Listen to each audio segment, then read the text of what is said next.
Alright guys, I am back with my predictions for WWE's Night of Champions 2013. And I'm looking at the card right now, and this is not a strong card at all. So starting with the pre-show kickoff, you got the Tag Team Turmoil match, and the winners of this match get a title shot later on in the show during the actual pay-per-view. So it's primetime players, Darren Young and Titus O'Neil versus Tons of Funk, the Usos, 3MB, the Real Americans, and that is it. And I'm going to say Darren Young and Titus O'Neil go over here. And then it's going to be the Shield versus Titus O'Neil and Darren Young. And I didn't know they were going to do this match on the pay-per-view. I thought maybe if they did it down the road, you could do something like have Daniel Bryan run out and actually cost the Shield a match for once and have Young and O'Neil win. But since it's going to happen immediately after on the pay-per-view, I'm really not sure what they're going to do here. I mean, I guess they want to keep the Shield strong, so I'm going to say the Shield retains. AJ Lee versus Natalya versus Brie Bella versus Naomi for the Divas title. I'm going to say AJ wins with help from her heel alliance of Layla, Alicia Fox, and Oksana. Just a bunch of jobbers.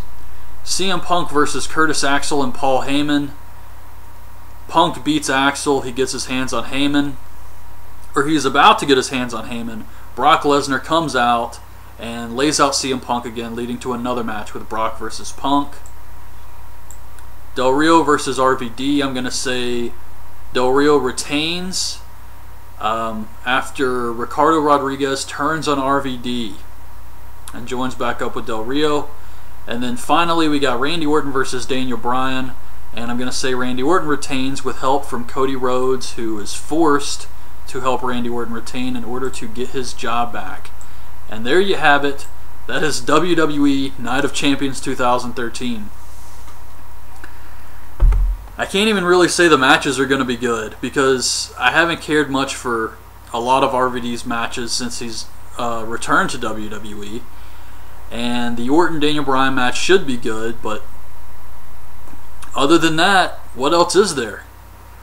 So I'm not really too excited about this show. I like the storyline with Daniel Bryan versus the new corporation and everything, but that's one storyline. The rest of this show is just shit, really.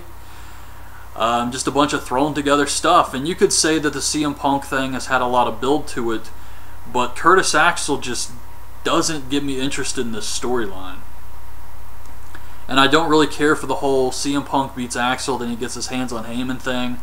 It just doesn't really do anything for me. You got the pre-show match, which leads into the tag match on the show. And honestly, it wouldn't matter who won that pre-show match. I don't care about any of those teams, really, except the Real Americans. And you know, they're not going to win because then it would be heels versus heels. One more match I think will be added to the show will probably be Dean Ambrose versus Dolph Ziggler. And I look at the card on Wikipedia, and those were all the matches it listed. But Night of Champions is supposed to be about every title being defended, and I know they're not going to do the Intercontinental title because Curtis Axel is in that match with CM Punk, but the US title could still be defended. Plus, it doesn't look like a lot of matches have been announced. I mean, yeah, the pay-per-view's Sunday, but that's not a lot of matches right there for a 3-hour show. So I'm thinking they will add Dean Ambrose versus Dolph Ziggler, and I'm going to say Dean Ambrose retains. Maybe they'll do something with Bray Wyatt squashing somebody else. I'm not sure, but it definitely feels like some more stuff's going to be tacked on to this show at the last minute. But anyways, those are my predictions for Night of Champions 2013. Hope you guys have enjoyed this video. Leave your thoughts and predictions in the comments, and thanks for watching.